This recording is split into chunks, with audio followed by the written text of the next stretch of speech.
একটা গার্মেন্টস কর্মী গার্মেন্টসে চাকরি করে, সেই মহিলা এসে ডিপজলের বিরুদ্ধে বলতেছে অমুক মানুষ আমার গায়ে অ্যাসিড নিক্ষেপ করছে। সিনেমার ভিলেন আছে ডিপজল, ডিপজল চেনেন না? আহা, সে নাকি অ্যাসিড মারছে এই গার্মেন্টসের নিরীহ কর্মী। ঘটনা কতটুকু সত্য মিথ্যা তদন্ত করে প্রশাসন অবশ্যই জানবে। অবশেষে সেই গার্মেন্টস কর্মী ডিপজলের বিরুদ্ধে মামলা দায়ের করছে। তাহলে চিন্তা করেন, একটা সিনেমার ভিলেন সিনেমাতে অভিনয় করে, তার সাথে এক নারী সাক্ষাৎ করতে গেছে, ভক্ত তো আবেগে সাক্ষাৎ করতে গেছে। ডিপজল বলতেছে এই ছোট লোক কিভাবে ঢুকলো, আরে পিটাও বান্ধব, কি করছে না করছে। এখন ডিপজলের বিরুদ্ধে এটা ষড়যন্ত্র হতে পারে, ও আবার বলবে যে আমার বিরুদ্ধে এটা ষড়যন্ত্র করতেছে। এই যে নাটক সিনেমা দেশে চলতেছে, মাঝে মাঝে দেখেন না, মিথ্যা অভিযোগ দিয়া নিরপরাধ মানুষকে জেলখানায় দেয়, আবার হাজারো অপরাধী সে বুক ফুলিয়ে ঘুরতেছে, তাকে ধরার কেউ নাই। কথা বলেন ঠিক কিনা? এই নারী গার্মেন্টস কর্মী ডিপজলের বিরুদ্ধে মিথ্যা মামলা দায়ের করেছে। মিথ্যা সত্য আল্লাহ ভালো জানে, এটা তদন্ত করে অবশ্যই প্রশাসন দেখবে। কিন্তু সত্যি যদি এই নারীটার উপরে নির্যাতন করা হয়, তার দেহের উপরে অ্যাসিড নিক্ষেপ করা হয়েছে, সত্যি যদি ঘটনা ঘটায়, অবশ্যই সে যত প্রভাবশালী হোক, সে ডিপজল হোক আর ডিপজলের বাপ হোক, তারও বিচার বাংলাদেশে হওয়ার দরকার আছে না নাই? আরে নারী যদি ষড়যন্ত্রকারী হয়, তারও বিচার হওয়ার দরকার আছে না নাই?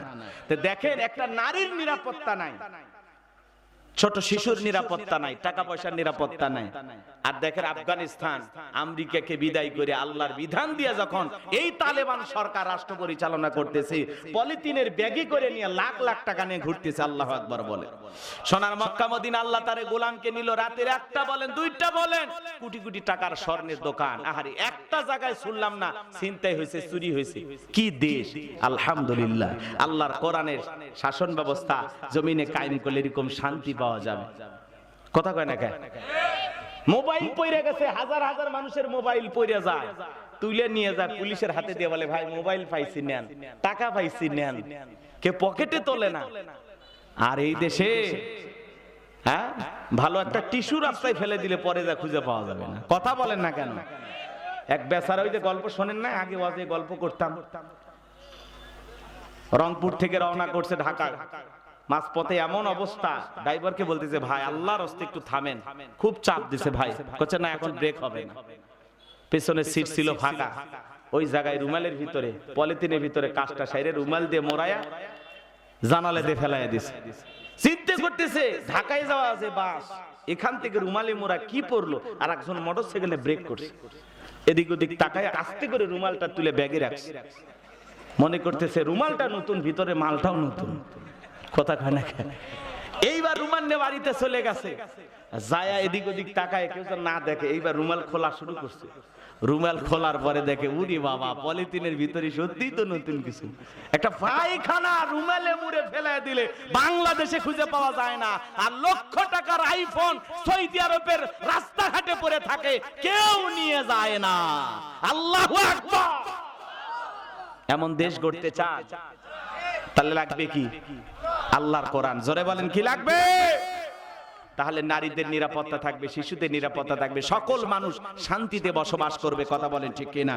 এমন সমাজ রাষ্ট্র করতে রাজি আছেন তো ইনশাআল্লাহ? কারা কারা হাত তুলে দেখান। হ্যাঁ, আল্লাহ কবুল করুন। জোরে বলুন আমিন। হাত নামান। ভাই অনেক কথা বলার ছিল, কষ্ট পাচ্ছেন আপনারা, এজন্য আমলের বিকল্প নাই। আপনি নামাজ পড়বেন, আপনার লাভ।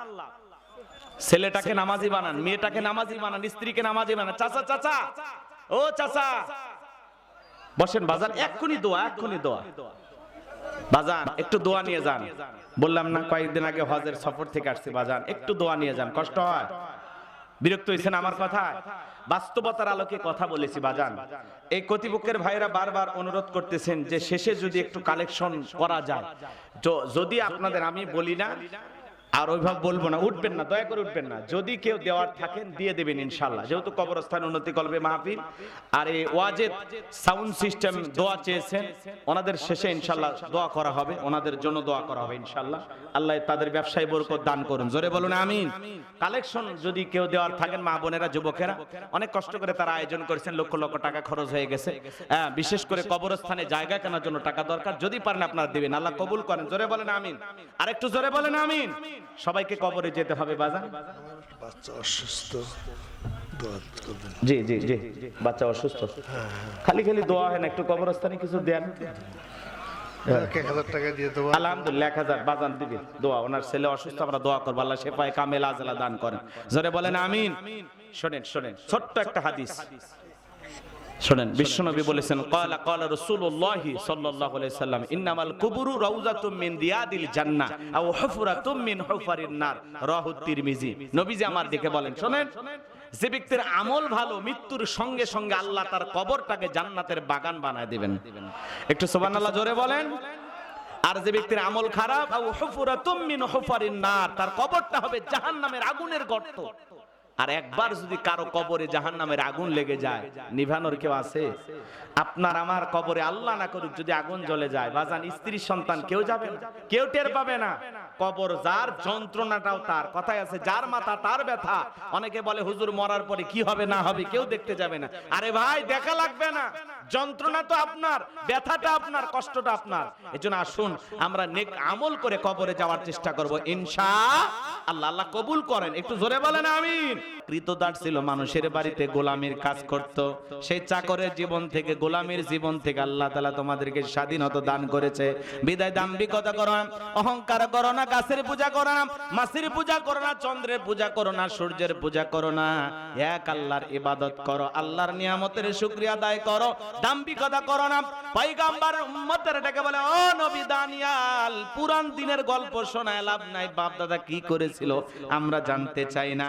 আমাদের আরামায়েশের কোনো কিছুর অভাব নাই, আমাদের সুন্দরী বিবি আছে, টাকা পয়সা ধন সম্পদ সব আছে, আমরা এক আল্লাহর গোলামি করতে পারবো না। আল্লাহর নবী দানিয়েল সালাম লম্বা ইতিহাস বাজান, সংক্ষিপ্ত করে একটু বলে দিয়ে যায়, ঘটনা বলা মূল উদ্দেশ্য নয়, আমাকে টার্গেট মোতাবেক পৌঁছাইতে হবে। আমি খুব গুরুত্বপূর্ণ কিছু বিষয় নিয়ে আপনাদেরকে আজকে আলোচনা শোনাবো। যে কথা বলতে চাচ্ছিলাম, আল্লাহর নবী দানিয়েল সালাম দিনে দাওয়াত দেয়, রাতে দাওয়াত দেয়, সকালে দাওয়াত দেয়, সন্ধ্যায় দাওয়াত দেয়, কোনো মতেই তারা যখন দাওয়াত গ্রহণ করলো না, পয়গম্বরের দাওয়াত যখন ঘৃণা ভরে প্রত্যাখ্যান করলো, আল্লাহর নবী দানিয়েল সালাম সর্বশেষ তাদেরকে জানিয়ে দিল, ও আমার কওমের উম্মতেরা, ও বনি ইসরাইল উম্মতেরা, শুনে নাও, জেনে নাও, আল্লাহর কোন বান্দারা যদি দমিনে দাম্ভিকতা করে, অহংকার করে, খোদাদ্রোহী হয়ে যায়, আল্লাহ তাআলা এই কওমের উপরে দুই ধরনের আযাব আর গজব পাঠায়। এক নাম্বার হলো আসমান জমিনের আযাব আর গজব দিয়ে আল্লাহ তাদেরকে ধ্বংস করে দেয়, না হয় তাদের ভাগ্যে জালেম শাসক পাঠায়া দেয়। কথাকে বোঝে? নেতা হবে যেমন দেশ, এদিক খেয়াল করেন, জনগণ হবে যেমন দেশের নেতাও হবে তেমন। কথা কন, আপনি যদি ভালো হন আপনার নেতাও ভালো হবে। আপনি হাত তুলে বলেন, আল্লাহ এদেশের নেতাদেরকে ওমরের মতো বানায় দাও। এখন আপনি তো হাত তুলে দোয়া করতেছেন ভালো, কিন্তু আপনার হাতের মধ্যে থেকে আসে সুদের গন্ধ, ঘুষের গন্ধ, মানুষের রক্তের গন্ধ পাওয়া যায়, জুলুমের গন্ধ পাওয়া যায়। কথা বলেন। আপনি যখন বলেন হাত তুলে রব্বানা আতিনা ফিদ দুনিয়া, আল্লাহ বলে তোর মতো সুদ করে দোয়া কবুল হবে না। কেউ যদি তেঁতুল গাছে নিতে হাত তুলে দোয়া করে বলে, আল্লাহ এই তেঁতুল গাছে রংপুরের হাড়িভাঙ্গা দে, চাপাই নবাবগঞ্জের কাটিমন আম দে, নওগাঁ সাফার আমরুপালি দে, বড় বড় ফজলি আম দে, আল্লাহ বলে পাগলটা রে, চোখটা খুইলা দেখ কোন গাছের নিচে দোয়া ধরেছিস। তেঁতুল গাছের নিচে দাঁড়ায়া কিয়ামত পর্যন্ত দোয়া করে আম যেমন পাওয়া যাবে না, নির্বাচনের আগে 500 টাকায় ভোটটা বিক্রি কইরা ওমরের মতো নেতা চাইলে পাওয়া যাবে না। আপনি এমন মুসলমান, 2 প্যাকেট সিগারেট দিয়ে আপনাকে কেনা যায়, আর আপনি 5 বছরের জন্য 500 টাকায় বিক্রি হয়ে গেলেন। আপনি তো পতিতার চাইতেও খারাপ। কথা কন না কেন? ভালো হয়ে যান, চা খাবেন আর স্লোগান দেবেন, বল্টু ভাইয়ের চরিত্র ফুলের মতো পবিত্র, নামাজ পড়ে না একক্ত, গাঁজা খায় 5 ওয়াক্ত, ঘুমসুরিতে পাকাপোক্ত, শয়তানের 1 নাম্বার ভক্ত, হুজুর যেন খুবই শক্ত, চুষে খাই গরিবের রক্ত। পোস্টারে লেখা আছে গরিবের বন্ধু, ভোট দিয়ে দেখেন গরিবের কয় নাম্বার শত্রু। হ্যাঁ, নির্বাচনের আগে এক সাইকেল কেনার টাকা নাই, সেই নেতা নির্বাচিত হইয়া শুধু রংপুরে বাড়ি না, ঢাকায় বাড়ি, মাঝে মাঝে শোনা যায় বিদেশেও বাড়ি, টাকা কি জিবরাইল দিয়ে গেছে। সব লুটপাট করে খায়। রাস্তার বরাদ্দ হয় 5 কোটি, খাইতে খাইতে টিকে যায় 1 কোটি। একেবারে উপর থেকে নিচ পর্যন্ত ভাগাভাগি করতে করতে রাস্তা করাই যায় না। কোন মতে আলকাতরা দিয়ে কাঁচা রাস্তার উপরে খালি মনে করেন হালকা করে কালো করে খালি পিচ পেরে থুয়ে যায়। পরের দিন সকালবেলা ছাগল পেশাব করলে ওই ছাগলের পেশাবের ঠেলায় রাস্তা হাইটা যায়। কি বলেন? এরকম দুর্নীতিবাজ সমাজে নেতা হবে আর চান? কথা বলেন। বাপ, এদিক খেয়াল করেন, বাপের বেটা যদি হয়ে থাকেন আর তালুকদার বংশের মতো কলিজা যদি বড় হয়ে থাকে, হাত তুলে ওয়াদা দেন নির্বাচনকে কেন্দ্র করে কোন নেতার কাছে একটা চাও খাবেন না, বিড়ি তো দূরের কথা, 10টা টাকাও নেবেন না। সৎ, যোগ্য, নির্ভীক, আল্লাহওয়ালা, নেককার, আমানতদার ভবিষ্যতে সমাজের নেতা বানাবো। কারা কারা হাত তুলে দেখা? লিল্লাহে তাকবীর। সৎ লোকের শাসন চাই, আল্লাহর আইন চাই। কথা বলেন ঠিক না?